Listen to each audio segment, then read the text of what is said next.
эч качан биз өзүбүздү биз балдар менен азыркы өзүбүздүн балдарыбыз менен салыштырганга таптакыр мүмкүн эмес. Азыркы балдар өтө сезимтал, өтө акылдуу, бизге караганда дагы акылдуураак балдар төрөлүп атат азыр. Мен өзүм да таң калып атам. Мисалы, мен билбеген нерселерди, мен акылым жетпеген нерселерди менин 3 балам бат эле мындай бат эле Жөндөмдүү, билип коюшат. Жөндөмдүү, баардык нерсеге жөндөмдүү балдар төрөлүп атат да. Анан болушунча ошол жөндөмдөрүн сактап калганга аракет кылышыбыз керек. Анан мен дагы өзүм дагы аябай ушул балдардын психологиясына өтө көп кызыгам. Кызыгып ал тургай ошо Лондондо жашап жүргөндө дагы бир 2-3 жылдай жашадык. Ал жактан дагы ошол бияка келгичекти жалаң ошо балдардын психологиясына байланыштуу курстарга, атайын академияларга барып билим алдым. Айрыкча early intervention деп коет, эрте жаштан кийлигишүү деген. Эрте эле бала төрөлө электен эле кийлигишүү деген курстар бар. Ошолорго чейин барып, ошолорду көрүп, окуп билим алганга аракет кылдым. Анан ошол алган билимимди өзүмдүн 3 балама мындай колдонгонго аракет кылдым да. Мисалы, менин 3 балам 3 башка. Аларды мисалы сабап тарбиялай албайм, же болбосо ушуп тарбиялай албайм, жемелей албайм да. Жемелесем алар тескери кетишет. Ошон үчүн үчөөнө 3 башка подход менен 3 башка мындай бир психологиялык приемдорду колдонгонго туура келди. Эми бул көп деле апалар айтышы мүмкүн. Апалар айтышы мүмкүн да. Эми убакыт жок, антип окуганга мына сенде шарт болуптур, анан бизде андай шарт жок депчи. Бирок чындыгына келгенде бул ал жактагы Британиядагы билим деле жөнөкөй эле энелерге берген билим да. Жөн эле мындай эле практикалык эле кеңештер. Мисалы үчүн мен ушу даярданып атып ойлондум эле да. Анан келген суроолорду дагы көрүп, бирөөсү жазыптыр. Мен балам мени укпайт, анан айтсам эле ыйлап баштайт депчи. Сезимтал Сезимтал өтө деп жазыптыр. Анан дагы мисалы тентек балдар болот, укпаган балдар болот. Анан мен көп досторум дагы айтышат да. Мисалы дос эжелер деле айтышат, ай ушул бала менин нервимди жемей болду депчи. Анан мисалы сиңдилерим деле балдарын кээде урушуп атканын көрүп анан мен аларды урушуп калам да. Сиңдилерим, туугандарыбыз, досторум балдарын айтчу, мисалы сен менин нервимди жеп атасың, мынакей мен сен үчүн картайып кеттим деген сыяктуучу. Чындыгында баласын күнөөлүү кылышат. Баласын күнөөлүү кылышат. Бала эч качан өзүн күнөөлүү сезбейт да. Эч качан бала кокой менин энем картайып атыптыр деп ал 20-25 чыккан чакта ал андай сезим болбойт балада. Ал таң калат да, мен эмнеге күнөөлүүмүн депчи. Эмнеге мен күнөөлүү болушум керек деп. Анан ошон үчүн ошол нерседен мисалы балаңызды да нерв кылгандан, аны сабагандан, же болбосо чыңчыгандан, ургандан, жазалагандан качыш үчүн бир жөнөкөй эле бир мындай бир ыкманы айткым келип атат да. Мисалы үчүн, мисалы дейли, бала отурат, планшетти алып алып же телефонду алып алып отурат, анан сиз ашканадан бакырып атасыз. Ай, коюп кой телефонду, сабак оку депчи. Үнүңүздүн болушунча бакырдыңыз, ал уккан жок, уланта берет. Менин балдарым деле ошондой кээде укпайт да. Уланта берет. Экинчи жолу айттыңыз. Анан ичиңизде баягы чыңалуу, стресс күчөп, чоң толкунга айланды алчы. Ал толкунга айланган нерсе сөзсүз түрдө агрессияга айланат да. Үчүнчү жолкусунда тим эле ачууланып кыйкырасыз. Коюп кой деп атам ал дагы планшетти же телефонду депчи. Анан бала таң калат да, анан корккондон кое калат, же болбосо койбой уланта берет да. Бакыра бер депчи. Бул эми психологиялык жактан туура эмес. Ошондуктан биринчи кезекте сиз мисалы балага өтүнүч же бир суроо талап койгондо акырын эле үнүңүздү, мисалы азыр мен сизге сүйлөп аткандай эле, балам, убакыт бүттү, сабак окушуң керек, планшетти коюп кой деп бир эле жолу айттыңыз. Бала уккан жок, улантып атат. Анан эмне кыласыз?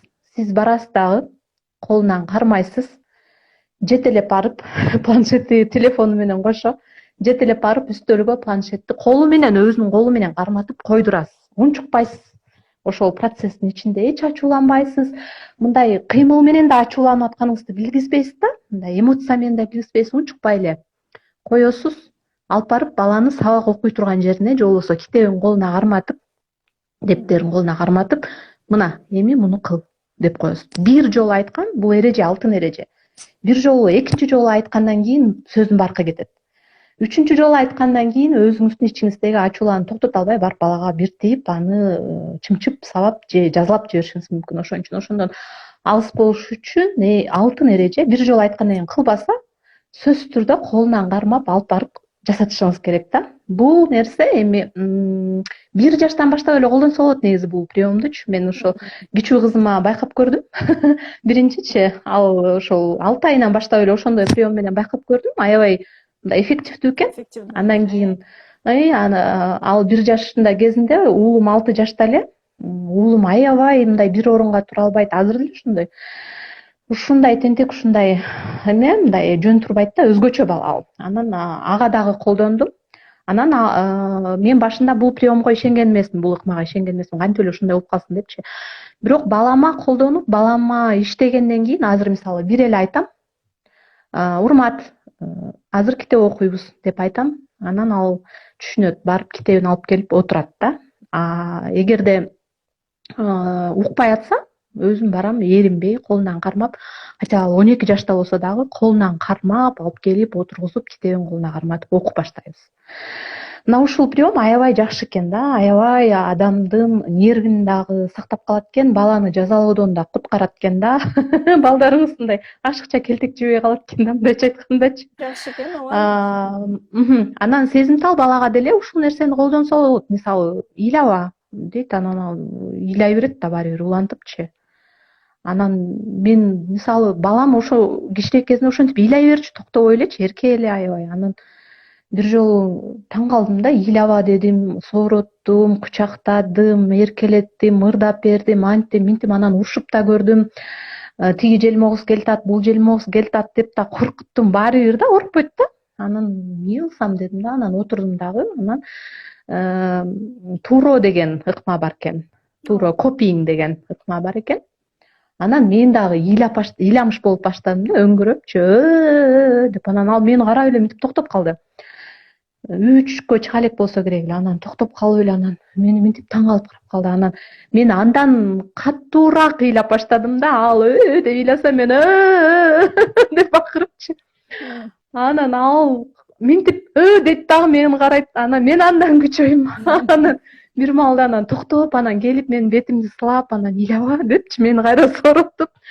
Ошентип калды да. Анан чоңураак балдарга деле ошону колдонсо болот экен да. Анан кийин чоңойгондо деле ыйлап баштаганда деле мен дагы мынтип маанайымды чөгмүш болуп, ыйламыш болуп, мейли окугуң келбейт, окубай эле кой анда. Мейли кылгың келбесе кылбай эле кой. Бул сенин китебиң, сенин сабагың, сен эки аласың эртең, мен эки албайм. Кайра мага жакшы, мен эс алам деп жатып алам да. Десем анан, апа, математиканы чыгаралы, тур, эми чыгаралы, мага жардам берип кой деп өзү жалдырап келет да. Анан мен айтам да, жок, мен эс алып атам деп калп эле актриса болсом, анан ал айтат да, апа деп тягыма биягыма өтүп, анан өзү суранып баштайт да. Анан келем да, анан отуруп ушундай бир компромисске барыш керек экен да, балдар мененчи. Бул эми туро методу, анан алдоо методу, ушундай нерселер бар. Анан сөзсүз түрдө бала менен сүйлөшкөндө, ал сизден бою аябай эле кичинекей да. Анан укпай атса, мисалы 1 жаштагы бала 2 жаштагы баланын деңгээлинде баланын алдына отуруп, мындай тизеңизди чөгөлөп отуруп, ошо баланын көзүнө көзүңүз мындай даражасында жеткидей деңгээлде туруп, көзүн карап, колунан акырын кармап, ининен акырын сылап, көзүн карап туруп анан сүйлөсөңүз, ошо ыйлап аткан бала да токтойт да. Чоң адамдарга деле туруп алып эле өйдө жагынан колубузду бөйрөккө коюп туруп эле, анан өйдө жагынан бакышымтып карап жүрөгү чүп болуп турат ага биз элестетсеңиз, ага биз мындай бир чоң бир дөөдөй көрүнөбүз да. Анан жини келип турган ата эне өзгөчө. Жини келип, ачууланып турган дөөдөй болуп көрүнөбүз. Ал коркот. Биринчиден коркот, экинчиден мындай түшүнбөйт да, эмне үчүн. Бала эч качан, мен жогоруда айттым, эч качан өзүн күнөөлүү сезбейт. Биз өзүңүздүн деле бала чагыңызды эстесеңиз, мындай таяк жеген күндөрүбүздө деле, уруш жеген күндөрүбүздө деле эч качан биз өзүбүздү күнөөлүү сезчү эмеспиз да. Биз үчүн ал мисалы биз жасаган тентектик туура болчу да. Анан таарынып, эмнеге мени сабап атат депчи. ошентип ойлочубуз. Сиз өзүңүздүн бала чагыңызды эстеңиз, өзүңүздү ордуна коюп көрүңүз да, анан сөзсүз түрдө бала менен диалогдо сөзсүз анын деңгээлине физиологиялык жактан дагы да, психологиялык жактан дагы, физиологиялык жактан дагы анын деңгээлине боюна жараша боюңузду кылып, эгерде ал бою мындай орто бойлуу болсо отуруп, эгерде өтө кичинекей болсо чөгөлөп же алдына жатып алып мындай көзүн карап анан сүйлөсөңүз болот да. Бул эми баягы физиологиялык, психологиялык eye contact деп коюш. Бул эме көз менен байланыш түзүү, көз аркылуу баланы манипуляциялоо. Улуу Британияда да падышалардын сурамачыңызды. үй бүлөлөрү ошентип балдары менен тизелеп отуруп, көздөрү бир деңгээлде туруп сүйлөшөт деп сүрөттөрү да чыгып калат эмеспи? Ооба, Улуу Британия жеке эле падышалар эмес, падышалык үй бүлө эмес, монархтар эмес. Баардыгы, мисалы, мугалим деле биздин ошол Британиядагы менин балдардын мектебинин директору бою аябай узун киши болчу, 2 метр бир канча сантиметр. Бирок primary school деп коет, башталгыч мектептин директору эле эмесинде мектебинде 500 бала бар болчу, 500 баланын атын жатка билчү. Алардын күндөлүгүндө кандай баалар бар экенин жатка билчү. Себеби 3 жаштан баштап барат ал жакта мектепке балдар. 10 жашынан башка чоң мектепке кетишет. Ушул 3 жаштан 10 жашка чейинки балдардын баарын таанычу. Анан алар менен сүйлөшкөндө сөзсүз түрдө ошол 2 метр бир канча сантиметр болгон бою узун мистер Корзи дечүбүз. Ал чөгөлөп отуруп, баланын деңгээлине түшүп, көзүн карап, анан мынтип сүйлөйт. Бардык мугалимдер ошондой мамиле кылат да. Анан эч качан мен ошол мектептен баланын ыйлап мектепке кеткенин көргөн эмесмин да. Менин балдарым сүйүнүп эртең менен мектеп деп ойгонуп, анан чуркаган бойдон кетишчү да. Бияктан болсо биздики ай мектеп деп анан кыйналып анан кетишет да. Баягы жазалоочу нерселер бар да. Мындай эметип алып анан кетишет. Аябай мындай ичинде бир бук бар дайчы, анан түшүндүрүп айтып, анан мектеп деген аз эле саатта, сен үйгө келесиң, анан үйдө минтебиз деп анан алдап соолап жиберебиз да. Тигил жактан ошондой болчу. Мугалимдер дагы ошентип сүйлөшөт. Канчалык баланын бою кичик болсо дагы баары бир мугалимдер менен тең ата болуп сүйлөшүшчү. Анан дагы бир метод бар. Биз эч качан балдардан кечирим сурабайбыз. Эч качан. Кыргыз ата энелерде мен байкагандан ушул нерсени мүмкүн болсо ушул 6 айынан баштап эле, 7 айынан баштап эле баштасак да. Бала жыгылып кетсе же жаңы отуруп баштаганда бала мисалы чалкасынан түшүп калды дейли. Түшүп калса, бул ал баланын күнөөсү эмес да. Ал ошону жакшы отургуза албаган эненин күнөөсү. Ай балам кечирип койчу деп эле ошол 6 айлык балага эле сүйлөп башташ керек. Мен сенин башыңды оорутуп алдым, сен жыгылып кеттиң, мен байкабай сени жыгып алдым. Уулум, кечирип койчу деп. Мунара сен сурайсың, мен билем. Рахмат, Мунара жазып атат, мен сурайм деп. Ошентип кечирим сурасак болот. Ооба, кечирим сураш керек. Кайсы возрастта болбосун. Мисалы мен азыр улуу кызым 18-де, ортончу балам 12-де, кичүүсү 6-да. Сөзсүз түрдө эгер мен күнөөлүү болсом кечирим сурайм. Сөзсүз түрдө. Биз кечирим сурабаган үчүн, биздин ата энебиз бизден кечирим сурабаган үчүн биз бирөөдөн кечирим сураган азыр бизге көйгөй болушу мүмкүн, туурабы? Ооба, биз үчүн. Ооба, мен дагы мындан бир 3-4 ай мурун өзүмдүн апам менен, мама дейбиз го биз, апам менен диалог болуп калып, ал келип мен балдарым менен мамилемди байкап туруп анан айтып атпайбы, ай сен улам эле буларды кучактап эле эркелетип эле анан ай кечирип койчу деп эле сүсү муйсу дей берет экенсиң да, бул эмнең депчи. Анан мен сизден андай мамилени көргөн эмесмин дедим. Бирок мен буларга жасаймын. Сиз менден бир жолу кечирип койчу дедиңиз беле десем. Эмнеге мен сенден кечирим сурашым керек дейт да. Эми бул ооба улуу муун ошондой болуп калды. Биз эми аларды ошондой кабыл алышыбыз керек. Аларды дагы өзүбүз ичибизден кечирим сурашыбыз керек. Ооба. Бирок биздин балдар башка муунда 21-кылымдын балдары, аларга башкача мамиле жасап, кечирим сурап, бизге бийлик ыкмалардын бардыгы жетиштүү болуп атат, колдонуп. Ооба, бизде интернет бар, бизде бардык гаджеттер бар, бизде даяр нерселер бар. Анан кечирим сураган деген нерсени баягы снисходительность деп коет го, ошол нерсени үйрөнүшүбүз керек. Ошо анан бул мен суроосун окуп коеюнчу, суроо келип атат. Мен үйдөгүлөргө жиним келгенде баламан чыгарып баламды согуу ием кандай кылып кармансам болот деген экен. Көпчүлүк эле энелер үйдө балдары менен отурганда бизде кыргыз үй бүлөлөрүндө айрыкча көп киши келет, келинге мамиле башкача, баягы тең атада эмес. Анан ошол убакта толгон жинин жана толгон агрессиясын ошо баласынан чыгарып ийбеш үчүн кандай кеңеш бере алат элеңиз? Ооба, бул аябай оор маселе.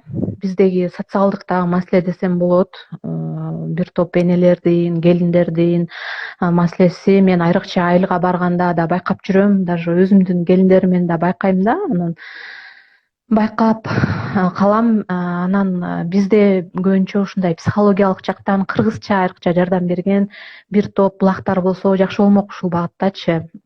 Ошол эле келиндин үйдөгү ролун аныктай алган. Мисалы, келин сага кандай десем, кызматкер эмес, үй кызматкери эмес, ал баласын да карашы керек, баласы менен ойношу керек дегенчи. Эми бул жерде ошол келиндин күйөөсүнүн ролу чоң болсо керек да, бул жердечи. Күйөөсү дагы үй бүлөсүнө айтып, бул жеке эле тиги бала эле үй тазалоочу же болбосо силерге тамак жасоочу адам эмес деп баягы күйөөсү аялын алып алып, ошо келинди, баланы алып алып өзүнчө мисалы көчөгө чыгып же болбосо көчөгө чыга албаса ушул огородунда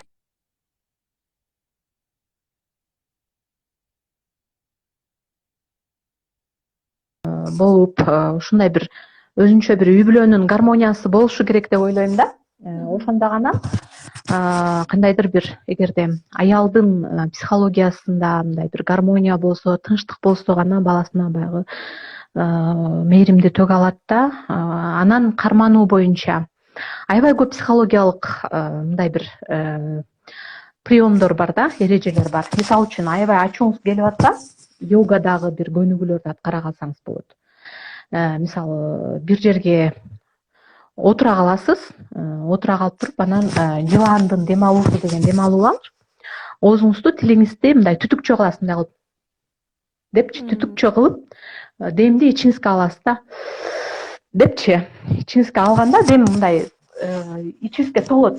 Толгондо анан ошону кайра жылмайып деп туруп деп чыгарасыз. 10 жолу кылсаңар, бир бурчка бара калып эле, отура калып эле 10 жолу кылсаңар, ошо ичиңердеги агрессия мындай кичине басаңдап калат да. Анан балага мындай кол тийгизердин алдында же баладан күчүңөрдү чыгарардын алдында ошол баланы төрөп аткан маалыңарды эстегиле. Жаңы төрөлгөндө колуңарга алган маалыңарды эстегиле. Кандай мындай жардамсыз эле, кандай силердин сүйүүгө муктаж эле. Ошону эстей калгыла, дароо эле көзүңөргө элестете калгыла да. Мисалы, мен күлбөй турган жерде кээде аябай күлкүм келет да. Аябай күлкүм келип, күлүп жибергим келет. Анан ошондо бир кайгылуу бир учурду эстейм да. Аябай кайгылуу учурду эстейм. Же жашоомдогу жоготууну эстеп, өзүмдү араң тыям да. Мындай учур көбүнчөсүн түз эфирде болот. Менде радиодо же бирөө менен түз эфирде интервью кылып атсам болуп калат. Анан ошондо бир кайгылуу учурду эстеп, анан өзүмдү мындай оотуп алганга мындай аракет кылам да. Бирок мен аябай көбүнчө көп күлүп жүрөм да. Ошон үчүн мындай күлгөнгө ыктуураак кишимин да. Анан күлүп жибермей адатым бар. Анан ошентип токтоном. Эгерде ыйлагым келип атса, мен ошо жашоомдогу эң жакшы учурду эстейм. Мен жашоомдогу эң жакшы учурлар ушул улуу кызым Зейнеп төрөлгөн күн. Анан ошо күн чыгып келатканда төрөлгөн эле, анан колума алганда мындай эле, жумшак эле, тигил эле, бул эле деп эстейм да. Анан ошол эле Зейнепке аябай ачуум келип атса, уруша турган болсом, баягы кээде тим эле урушкум келет да. Мени апам кандай урушса, ошондой урушкум келет. Биздин апаларыбыздын менен тили канча 50 метр эле го. Өзүңөр деле тана албайсыңар да, туурабы? Ошентип урушкум келет, бирок мен деген сөздөрүңдү кайра балаңа эстеп айткым келет да. Ошо анан мен аларды айтпаш үчүн анан ошентип кызымдын жаңы төрөлгөн учурун, анан ал жетишкен ийгиликтерди мынтип санап баштайм ичимен. Сиз да ошентиңиз, санап баштаңыз.